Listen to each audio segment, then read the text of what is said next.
अस्सलाम वालेकुम। आज 7 मई है। इस वीडियो में मैं आपको बताऊंगा कि पाकिस्तान में, सिंध में, पंजाब में और इसके अलावा बलूचिस्तान में गर्मी के असरात कितने होंगे और कब तक होंगे, और शदीद तरीन गर्मी जो है वो किस दर्जे तक पहुंच सकती है। ताज़ा तरीन अपडेट के मुताबिक 10 मई के बाद सिंध में गर्मी का असर जो है वो आहिस्ता आहिस्ता बढ़ना शुरू हो जाएगा, और इसमें जो ये पीक पर पहुंचेगा ये 15 मई के बाद सिंध के मुख्तलिफ़ हिस्सों में, जिसमें बलाई सिंध के एरियाज़ होंगे, सखर होगा, नवाबशाह होगा, दादू, जैकबाबाद, और इसके अलावा बलूचिस्तान में सिब्बी का एरिया होगा। यहाँ पर टेम्परेचर 50 से 52 सेंटीग्रेड तक पहुँच सकता है। इसके अलावा पंजाब में भी टेम्परेचर जो है वो 15 मई के बाद मुख्तलिफ़ इलाकों में, जिसमें जनूबी पंजाब के एरियाज़ होंगे, तो यहाँ पर 48 से 50 सेंटीग्रेड तक पहुँच सकता है। और इसके अलावा वस्ती और बलाई पंजाब में भी टेम्परेचर 45 सेंटीग्रेड तक पहुँच सकता है। आने वाले जो मानसून के महीने में एक ताज़ा तरीन रिपोर्ट आई है कि मानसून जो है वो खुश्क हो सकता है। मानसून में बारिशें कम हो सकती हैं।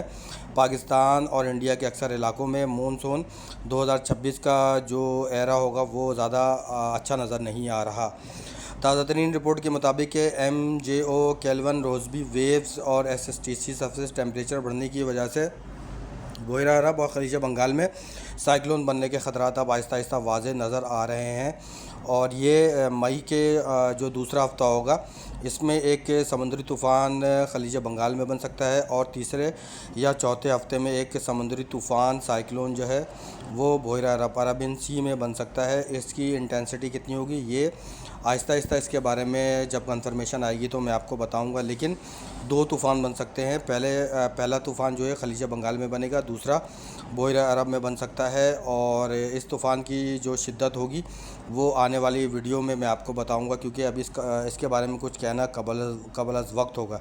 लेकिन दो तूफ़ान इस वक्त तक बनते हुए नज़र आ रहे हैं, क्योंकि रोज़बी वेव्स, केल्विन वेव्स और इसके अलावा जो MJO है यहाँ पर जो है वो तेज़ी से जो है वो आगे की तरफ आएगा, इंडियन ओशन में आएगा। मई का महीना जो होगा वो 20 मई के बाद सिंध में बारिश के इम्कान नज़र आते हैं, कराची समेत साहली इलाकों में। इसके अलावा जनूबी पंजाब में भी बारिश के इम्कान नज़र आते हैं। बलूचिस्तान में भी बारिश हो सकती है साहली पट्टी पर। इसके अलावा तुर्बत में, मकरान डिवीज़न में भी बारिश के इम्कान हैं। और इसके अलावा जो जनूबी पंजाब है यहाँ पर भी चंद जगहों पर बारिशें हो सकती हैं। आने वाले अगले 5 से 7 दिनों के दौरान लाहौर में तेज़ हवाएं चल सकती हैं। इसके अलावा साहिवाल में, फैसलाबाद, मंडी बहाउद्दीन, गुजरात, गुजरांवाला, पिंडी, इस्लामाबाद यहाँ पर भी तेज़ हवाएं चल सकती हैं। लेकिन लाहौर का जो एरिया होगा, गुजरात, गुजरांवाला, फैसलाबाद, साहिवाल, यहाँ पर हवा की स्पीड ज़्यादा बढ़ती हुई नज़र आ रही है, और मुख्तलिफ़ जगहों पर हवा की स्पीड 60 किलोमीटर से 80 किलोमीटर, और चंद जगहों पर ये 100 किलोमीटर तक भी जा सकती है। और ये जब एक सिस्टम, बारिश का सिस्टम आएगा तो इसमें इन हवाओं के बढ़ने के इम्कानात और ख़दशात ज़्यादा नज़र आते हैं। 10 मई के बाद पाकिस्तान के मुख्तलिफ़ हिस्सों में मौसमी सिस्टम दाखिल होगा, जिसकी वजह से वस्ती और बालाई पंजाब में चंद जगहों पर बारिश हो सकती है। इसके अलावा पिंडी, इस्लामाबाद में भी बारिश हो सकती है। हज़ारा और मालाकंड डिवीज़न में भी इस दौरान बारिश होगी।